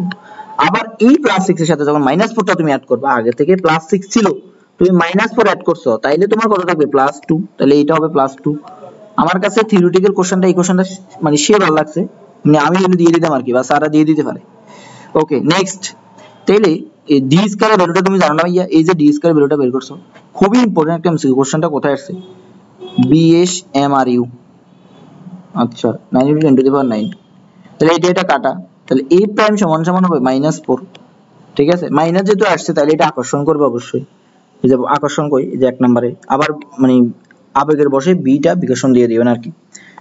তারপরটা দেখো, এই কোশ্চেনটা আমি আবার বলতেছি ইম্পর্টেন্ট ছিল ভাইয়া। ফ্যারাডে অর্থ কি, হ্যাঁ ফ্যারাডে অর্থ ছিল 1 কুলম্ব পার ভোল্ট, মানে এই যে সি সমান সমান হচ্ছে কিউ বাই বি, প্রতি বিভবে যতগুলো চার্জ মানে জমা থাকার কি, এটাকে তো ফ্যারাডে বলে। 25 নাম্বার এমসিকিউটা ভাইয়া খুবই ইম্পর্টেন্ট, দেখো কি বলছে, যে দুটি সমান ধারকত্বের ধারককে প্রথমে শ্রেণীতে পরে সমান্তরালে যুক্ত করা হলে শ্রেণী ও সংযোগের এই যে সমান্তরাল সংযোগ তুল্য ধারকত্বের অনুপাত। আর এটা কোনো অঙ্ক হইলো ভাই, দেখো ভাই কেমনে করি, চলো। প্রথমে সিরিজে আছে, সিরিজে থাকলে যে এই ক্ষেত্রে ব্যতিক্রম 1/c, আর এটা না করে তুমি যেহেতু দুইটা আছে তাহলে শর্টকাট করো, গুণফল বাই যোগফল, গুণফল বাই যোগফল। ওকে, তাহলে এটা করলে কত আসে বলো তো, প্রথমে যখন সিরিজে আসবে মানে cs, তাহলে সি স্কয়ার আর এখানে আছে 2c, সি কাটা, তাহলে c/2, শর্টকাটে করে ফেলবা, এই যে এত ঝামেলার দরকার নাই, বাদ এটা শর্টকাট। তারপরে সিপি যখন থাকবে তখন c যোগ c সরাসরি, তাহলে 2c, তাহলে এই দুইটাকে অনুপাত করো, cs/cp, উপরে থাকে কত ভাইয়া c/2, নিচে কত থাকে 2c, এটাকে করলে 1/4। অফ, সে একটা অঙ্ক, তাহলে 1 অনুপাত 4, দেখছো চার্জ পরিবাহ কোথায় অবস্থান করে, বাইরের পৃষ্ঠে, এই যে গোলাকার একটা যখন চামিচ থাকে আমরা যখন পড়ছিলাম তখন এই চার্জ গুলা বাইরের পৃষ্ঠে অবস্থান করে, খুবই স্বাভাবিক ব্যাপার। তারপরে আরেকটা ইম্পর্টেন্ট ম্যাথ, দেখো এইটাও আসতে পারে পরীক্ষাতে, জিএসটি মানে এই টাইপের ভাইয়া যেগুলো স্টার দিয়ে এগুলো ভালো করে দেখবা, কারণ হচ্ছে যখন জিএসটি কোশ্চেন ব্যাংক ভাইয়া অ্যানালাইসিস করছি তখন দেখছি যে জিএসটি এই টাইপের কোশ্চেনগুলো বেশি পছন্দ করে। তোর বিভব দেওয়া আছে কত ভাইয়া, এই যে 4 = 5x² প্লাস 10x - 9, এখানে x দূরত্ব নির্দেশ করে, x = 1 হলে তড়িৎ ক্ষেত্রের মান কত। ওয়াও সেই, তাইলে তুমি E = একটা সূত্র জানো না, -dv/dr, ঠিক আছে, তুমি যদি দূরত্বের সাপেক্ষে বিভবটাকে অন্তরীকরণ করো তখন তুমি প্রাবল্য পাইবা। তাইলে দেখো এখানে দেওয়া আছে কত, তাহলে এটাকে একবার অন্তরীকরণ করে ফেলো x এর সাপেক্ষে, b কে, এই যে 5x² প্লাস 10x - 9, তাহলে 5x² কে অন্তরীকরণ করলে কত 10x, তারপর 10 কে অন্তরীকরণ করলে 10, 9 কে অন্তরীকরণ করলে 0, তাহলে এইটা সমান সমান তুমি পাবো কত মাইনাস, এখানে আছে 10x প্লাস কত 10, যেহেতু আগে x এর মান 1 বলছে তুমি x এর মানটা 1 বসাই দাও, তাহলে মাইনাস কত 10, আচ্ছা মাইনাসটা দেখেছো, -10 প্লাস 10, তাহলে হচ্ছে -20, 20 কোথায় আসে, খুবই ইম্পর্টেন্ট, পরীক্ষার হলে পাবা, এটা পাবা, দেখো। তারপর বলছে একটি বিচ্ছিন্ন সমান্তরাল পাতধারকের পাতদের মধ্যবর্তী দূরত্ব দ্বিগুণ করার ফলে ধারকের সঞ্চিত শক্তির কি পরিবর্তন হবে। ওরে আরো সেরা, ইউ সমান সমান কত, দেখো এটাও ইম্পর্টেন্ট। হ্যাঁ ভাইয়া যেটা বলবো, তুমি এই লাস্ট মধ্যে কোশ্চেন ব্যাংকগুলো যখন দেখবা জাস্টের কোশ্চেনগুলো একটু দেখে যাইও, আমার কেন জানি মনে হচ্ছে জাস্টের কোশ্চেনগুলো একটু ওরা পেছানো টাইপের দেয় আর কি। তাইলে এখানে ইউ সমান সমান কত, half of C B square, তাহলে সি সমান সমান কত, সি এর সাথে এই যে তোমার ডি এর সাথে কি সম্পর্ক বলো তো, ব্যস্তানুপাতিক সম্পর্ক, সি সমান তো 1/d, তাহলে ইউ এর সাথে এটা কি সম্পর্ক হবে ভাইয়া বলো তো, ডি সম্পর্ক, এই যে ব্যস্তানুপাতিক সম্পর্ক। ইউ এর সাথে যদি সি সমানুপাতিক হয়, সি এর সাথে যদি ডি ব্যস্তানুপাতিক হয়, আলটিমেটলি ইউ আর সি সমানুপাতিক, তাহলে সি এর সাথে যেরকম আচরণ করবে ইউ এর সাথে এরকম, তাহলে 1/d, তাহলে ইউ প্রাইম বাই ইউ যেহেতু এটা দ্বিগুণ করছে তাহলে 1/2, এটা এই যে হাফ গুণ অর্ধেক হবে আর কি। আশা করি এই জিনিসটা বুঝছো। এই যে চলো নেক্সটে যাই। নেক্সট কি বলছে, আমাদের কয়টা ম্যাথ আছে দেখি তো,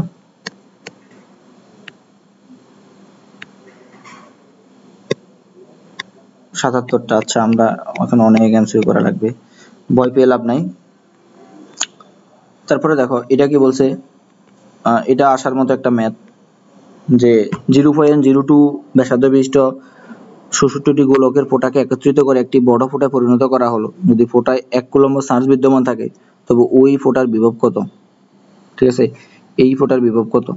আচ্ছা এটা একটু হ্যান্ড ক্যালকুলেশন করা লাগবে, এটা আমরা স্কিপ করতেছি, স্কিপ, কারণ হ্যান্ড ক্যালকুলেটর মানে ক্যালকুলেটর লাগবে আর কি। পরেরটা দেখো, এই পরেরটাতে একটু আগে করছি যে একটি ধারকের বিভবের পরিমাণ 3 গুণ করা হলে স্থিতিশক্তি কত গুণ বৃদ্ধি পাবে। তাহলে তুমি ইউ সমান সমান হাফ অফ সিবি স্কয়ার জানো, এটা যদি 3 গুণ করা হয় 3 3 9, তাহলে 9 গুণ হবে, এটা ম্যাথও করা লাগে না, এই যে 9 গুণ। তারপরে এফইটি কারেন্ট নিয়ন্ত্রিত কৌশল, এটা একটা থিওরিটিক্যাল কোশ্চেন। বৈদ্যুতিক বলরেখার ধর্মনয় কোনটি? পরিবাহীর অভ্যন্তরে বলরেখা বিদ্যমান। আচ্ছা এইটা একটা ক্যালকুলেটর কিংবা ধারার ম্যাথ, এটা আমরা স্কিপ করলাম।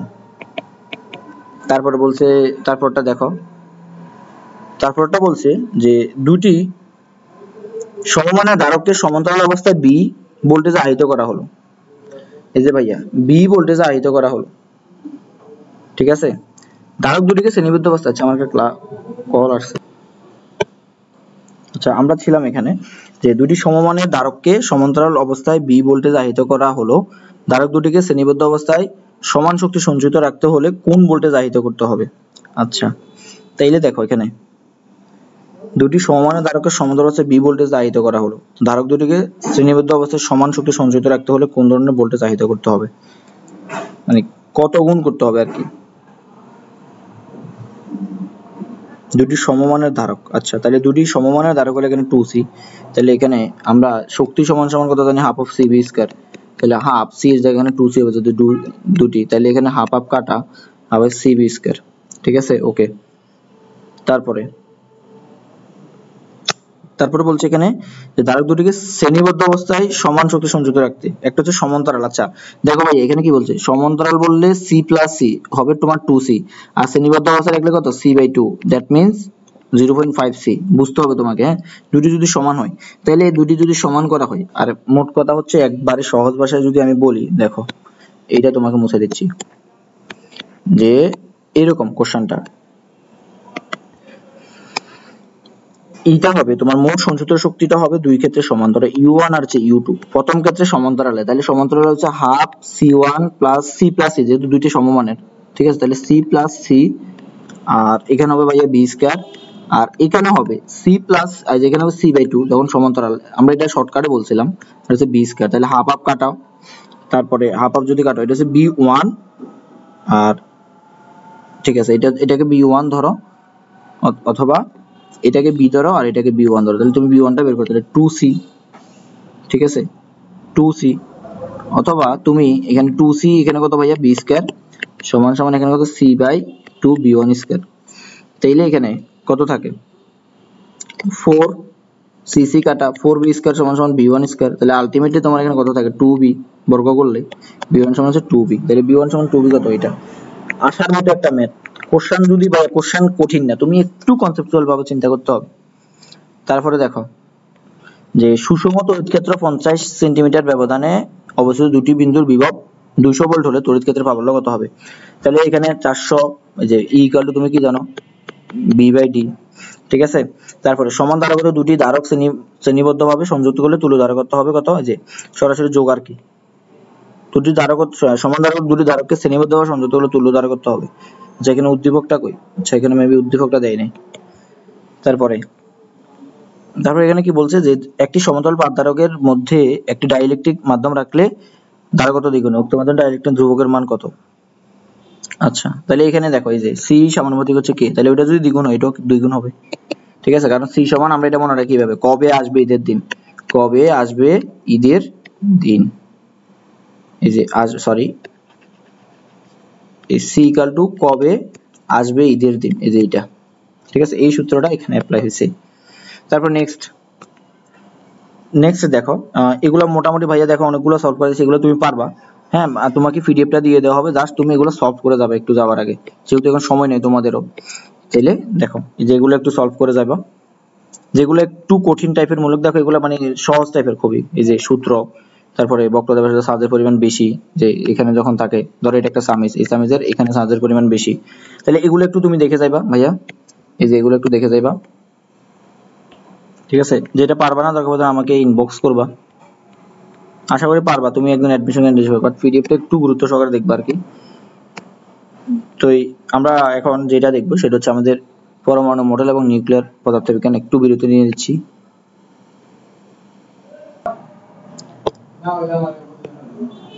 আচ্ছা, এখন দেখো আমরা পরমাণু মডেল এবং নিউক্লিয়ার পদার্থবিজ্ঞান, ভাই টাইম ক্লাসটা ডিউরেশন অনেক বেড়ে যাচ্ছে, এমসিকিউ গুলো তোমরা আসলে সলভ করবা, ঠিক আছে? তো আমি এই অধ্যায়ের জন্য বেশ কিছু শর্টকাট আছে, তোমাকে শর্টকাট গুলো ভাই লিখে দিচ্ছি, চলো। এই যে শর্টকাট, এই অধ্যায়ের বেশ কিছু শর্টকাট দিয়ে ম্যাথ করা যায়, সেই শর্টকাট গুলো আমি তোমাকে লিখে দিচ্ছি, না পারলে অবশ্যই আমাকে জানাবে। প্রথমত শর্টকাট, তোমাকে যেটা বেগ বের করতে বলবে, যে n তম শক্তি স্তরের বেগ 1 নাম্বার, ওই শক্তি স্তরের বেগটা পুরো সূত্র দিয়ে না লিখে তুমি মনে রাখবা 21.78 into 10 to the power 5 n into z, ঠিক আছে? ধরো তোমাকে বললো 5 নাম্বার শক্তি স্তরে ইলেকট্রনের বেগ কত, এইটা। তারপরে 2 নম্বরে যদি তোমাকে ব্যাসার্ধ বের করতে বলে, এটা তুমি মনে রাখবা 0.53 n স্কয়ার into 1/z, ঠিক আছে? তারপর 3 নাম্বার তুমি মনে রাখবা ভাইয়া, যে যদি শক্তি বের করতে বলে, ধরো তোমাকে বলবে যে একটা কক্ষপথের 5 নাম্বার শক্তি স্তরে শক্তিটা বের করো, তখন তুমি মনে রাখবা -13.6, এটা থেকে জিএসটি তে আসছে যে n স্কয়ার, ঠিক আছে? জেডটা হচ্ছে তোমার পারমাণবিক সংখ্যা আর কি। তো এটা মাথায় রাখবা। তারপরে আরো কিছু শর্টকাট আছে, ওই শর্টকাটটা হচ্ছে, ধরো সূত্র যদি আমি এখানে লিখে দিচ্ছি, 4 নাম্বারটা হচ্ছে তোমার যে 1/λ, যখন ল্যামডা বের করতে বলে, ভাই এগুলো গুণগত রসায়নের, আশা করি বুঝছো। এই যে 1/n ইনটু এটা into 1/n initial square minus 1/n final square, ঠিক আছে? তো আরএস এর মানটা তুমি জানো, রিডবার্গ ধ্রুবকের মান 1.09678 into 10 to the power 7 metre inverse. তারপরে এই সূত্রগুলো মাথায় রাখবা। তারপরে এখানে আরো কিছু শর্টকাট আছে, যে ওই যে তরঙ্গ দৈর্ঘ্যগুলো এই অধ্যায় থেকে বেশি আসে, বে নি আ সহ কলা, বে নি আ স হ কলা, তাহলে এইটার রেঞ্জ কতটুকু? এটার রেঞ্জ হবে তোমার 380 থেকে 700, এই যে 424, তারপরে এটা হবে তোমার 424 থেকে তোমার 450, তারপরে আ হবে তোমার 450 থেকে 500, তারপরে সা হবে বা সবুজ আর কি 500 থেকে তোমার 575, তারপরে এটা 575 থেকে ভাইয়া হবে তোমার এই যে 590, তারপরে 590 থেকে হবে তোমার 647, তারপরে 647 থেকে হবে তোমার 780, ঠিক আছে? তারপরে চলো নেক্সটে যাচ্ছি, আর কি কি শর্টকাট এখানে থাকতে পারে, সেটা হচ্ছে এই শর্টকাট গুলো তো খুবই গুরুত্বপূর্ণ, নিউক্লিয়াসের ভর।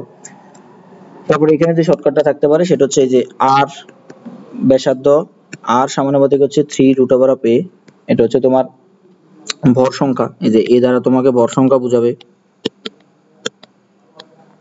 হ্যাঁ? তারপরে আর যেটাগুলো থাকে বিটা কয়, এবং এই টাইপটা থেকে এমসিকিউ আসবে, যে সেটা হচ্ছে আলফা বিঘটন, আলফা বিঘটন এই টাইপটা থেকে এমসিকিউ আসবে, ভালোভাবে মাথায় রাখবা। আলফা বিঘটন হচ্ছে, ধরো যদি ওয়াই এক্স এ থাকে, এখান থেকে তুমি যদি একটা আলফা কণা বিয়োগ দাও, তখন এখানে ওয়াই -4 হবে আর এখানে এক্স -2 হবে, তার মানে হচ্ছে এই পারমাণবিক সংখ্যা থেকে 2 বার যাবে, ভর সংখ্যা থেকে 4 বার যাবে, এটা মাথায় রাখবা, ঠিক আছে? তাহলে আমি একটা এক্সাম্পল দিচ্ছি ভাইয়া, এই টাইপটা খুবই ইম্পর্টেন্ট, ঠিক আছে? চলে আসবে, মাথায় রাখিও এটা। তাহলে এটা হচ্ছে 8 আর এটা হচ্ছে রেডিয়ান, রেডিয়ান থেকে তুমি যদি একটা আলফা কণা বাদ দাও, তখন এখানে দেখো এখানে 4 বার যাবে, তাহলে 226, তাহলে এখানে হবে 220, তারপরে সরি 222, আর এখানে হবে তোমার 86, 88 ছিল, আর এখানে রেডিয়ান হবে, আরএন হবে আর এ থেকে। তাহলে আলফার জিনিসটা কি ভাইয়া? আলফা হচ্ছে তোমার 4e হিলিয়াম দ্বিধনাত্মক। এই যে এইখান থেকে এটা এমসিকিউর জন্য খুবই গুরুত্বপূর্ণ, কোশ্চেন ব্যাংকে পাইবা ভাইয়ার, যেহেতু তোমাদেরও সময় নেই এজন্য একটু দেখা দিচ্ছে আর কি, তোমরা পিডিএফটা একটু দেখে যাবে। তারপরে বিটা বিঘটনটা আছে, বিটা বিঘটনটা ইম্পর্টেন্ট, চলো বিটা বিঘটনটা দেখাই। বিটা বিঘটন এইটা কিভাবে হবে বলো তো? এটা হবে তোমার yx আর এখানে হবে a, এখান থেকে তুমি যদি বিটা কণা নির্গত হয় তাইলে তোমার এখানে পরিবর্তন হবে, উপরেরটা যেভাবে থাকবে নিচেরটা একটা এক যুক্ত হবে, পারমাণবিক সংখ্যা 1 বাড়বে, ঠিক আছে? এটা মাথায় রাখবা। তাহলে একটা एग्जांपल দিচ্ছি, দেখবা যদি ভাগ্য ভালো থাকে ভাইয়ের एग्जांपल চলে আসবে 90, আর এখানে যদি th হয় তাহলে এইটা হবে 0 1 a, এই বিটা কণাটা তোমাকে নির্দেশ করে 0 1 a, দেখো যদি দিয়ে দেয় ভাগ্য তো ভালো, যে এই জিনিসটা কি। তারপরে তাহলে এখান থেকে তোমার বাদ দিলে কি থাকবে, 234 234 থাকবে, এখানে একটা সংখ্যা বাইরে যাবে, তাহলে 200 কত হবে 91, আর এখানে হবে প্যালাডিয়াম। ঠিক আছে, তারপরে এখান থেকে আর যে সূত্রগুলো আসবে তোমার n সমান সমান হবে ভাইয়া n naught e to the power minus lambda t, এই সূত্রটাকে আসে। তারপরে টি হাফ অধ্যায়ের ম্যাথটা তো খুবই ইম্পর্টেন্ট, 0.693 ডিভাইড বাই হচ্ছে ল্যামডা, এটা 0.693 অথবা কোন কোন বইতে মানে লন 2 আর কি, মূলত লন 2 এর মান হচ্ছে এটা। তারপরে এটা সমান তুমি আবার 0.693 এটাকে টাও বলতে পারো। এটা ভাবে কেন লিখছি, কারণ হচ্ছে টি হাফ সমান সমান আছে 1 বাই ল্যামডা, আবার 1 বাই ল্যামডা সমান হচ্ছে তোমার টাও, মূলত 1 বাই ল্যামডা সমান সমান সরি এই যে 1 বাই ল্যামডা সমান সমান তোমার টাও, এই জন্য এটা লিখছি। ঠিক আছে, আচ্ছা 1 বাই ল্যামডা টাওটা হচ্ছে গড় আয়ু আর কি, মানে গড় আয়ুর সাথে অধ্যায়ের যে সম্পর্ক, তাহলে এই সূত্রগুলো এখানে আসে। তারপরে এখান থেকে আরো বেশ কিছু সূত্র আসে। ঠিক আছে, এই যে সূত্রগুলো অ্যাট লিস্ট ভালোভাবে দেখে দেবা, তোমাদের সূত্রগুলো বেশি ইম্পর্টেন্ট আর কি। তাহলে এই অধ্যায়ের যত সূত্র আছে সূত্রগুলো ভালো করে দেখে দেবা, কারণ এই অধ্যায় থেকে ছোট ছোট এমসিকিউ আসে। তো এই পর্যন্ত ছিল মোটামুটি আমাদের। থ্যাংক ইউ সবাইকে। যে আমাদের তাহলে ফিজিক্স ম্যারাথন এখানেই শেষ হলো। তোমরা সবাই ভালোভাবে, আমি পিডিএফটা দিয়ে দেবো, এই যে 3 নাম্বার ক্লাসের পিডিএফটা দিয়ে দেবো। 1 নাম্বার ক্লাস 1 এবং ক্লাস 2 ভাইয়া, এটার পিডিএফ একটা, ঠিক আছে, এটার পিডিএফ তোমাদের ইতিমধ্যে দেওয়া হয়েছে। আর ক্লাস 3 এর পিডিএফ আলাদা, এটার পিডিএফ আলাদা। তাহলে তোমরা আমাকে হোয়াটসঅ্যাপে নক করবা 016, এই যে এই নাম্বারে আমাকে হোয়াটসঅ্যাপ করবা। হোয়াটসঅ্যাপ করলে ভাইয়া তোমাদেরকে 2টা পিডিএফ সুন্দর করে দিয়ে দেওয়া হবে। ঠিক আছে, সবাই ভালো থাকো, সুস্থ থাকো, সবার জন্য অনেক অনেক শুভকামনা রইলো। ভালো একটা পরীক্ষা দিয়ে আসো। ধন্যবাদ সবাইকে।